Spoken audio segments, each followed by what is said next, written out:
मैं डॉक्टर अतुल शाही। आज हम लोग एक नए टॉपिक विश्वविद्यालय शिक्षा आयोग की चर्चा करेंगे। जैसा कि आप सभी जानते हैं कि एक लंबे संघर्ष के बाद 15 अगस्त 1947 को अपना देश आज़ाद हुआ था। स्वतंत्रता प्राप्ति के उपरांत कॉलेजों, विश्वविद्यालय एवं उनमें पढ़ने वाले छात्रों की संख्या में दिन प्रतिदिन तीव्र गति से वृद्धि होने लगी, किंतु उच्च शिक्षा में किसी प्रकार का सुधार न होने के कारण वह नवीन राजनीतिक एवं सामाजिक परिस्थितियों में एक प्रजातांत्रिक देश की आवश्यकता की पूर्ति करने में असमर्थ सिद्ध हो रही थी। अतः देश के कर्णधारों नेताओं ने देश के पुनर्निर्माण के लिए उच्च शिक्षा का पुनर्संगठन करना अति आवश्यक समझा। इसी समय केंद्रीय शिक्षा सलाहकार board, central advisory board of education तथा अंतर विश्वविद्यालय शिक्षा परिषद, inter university board of education ने सरकार से एक अखिल भारतीय विश्वविद्यालय शिक्षा आयोग नियुक्त करने की सिफारिश की, जो कि नवीन आवश्यकताओं एवं मांगों के अनुरूप विश्वविद्यालय शिक्षा के पुनर्गठन के लिए सुझाव दे। सरकार ने इनकी सिफारिशों को ध्यान में रखकर 4 नवंबर 1948 में डॉक्टर सर्वपल्ली राधाकृष्णन की अध्यक्षता में विश्वविद्यालय शिक्षा आयोग की नियुक्ति की और उन्हीं के नाम पर इस आयोग को राधाकृष्णन आयोग या राधाकृष्णन कमीशन कहा जाता है।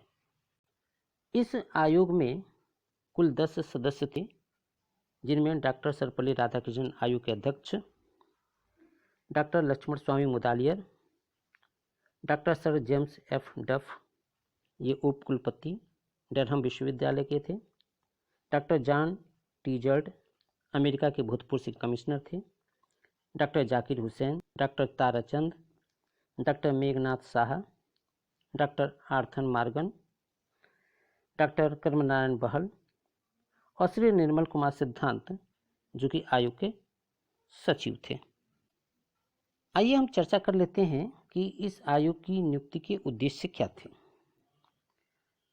विश्वविद्यालय शिक्षा आयोग की नियुक्ति के उद्देश्य के संबंध में स्वयं इस आयोग ने कहा था, भारतीय विश्वविद्यालय शिक्षा के विषय में रिपोर्ट देना और उन सुधारों एवं विस्तारों के संबंध में सुझाव प्रस्तुत करना जो देश की वर्तमान और भावी आवश्यकताओं के लिए वांछनीय हो।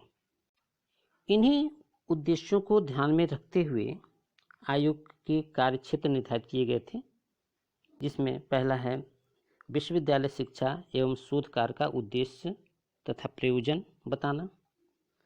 दूसरा, विश्वविद्यालयों की व्यवस्था, संगठन, नियंत्रण तथा अधिकार क्षेत्र में वांछित परिवर्तन।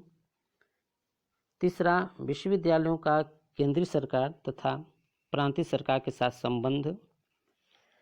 चौथा, विश्वविद्यालय शिक्षा के स्तर को ऊंचा उठाना।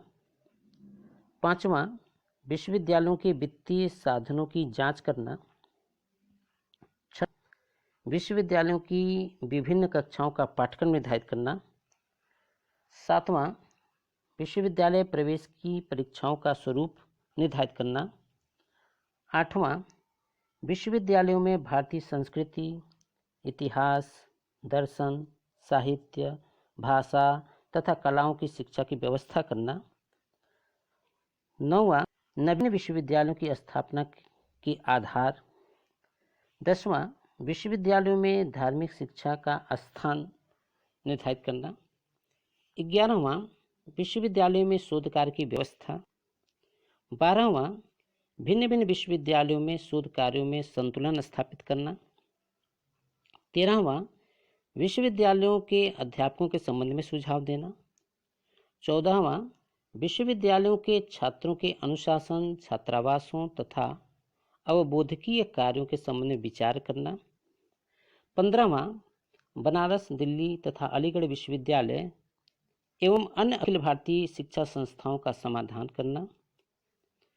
और 16वां, विश्वविद्यालय शिक्षा की दृष्टि से अन्य कोई महत्वपूर्ण विषय।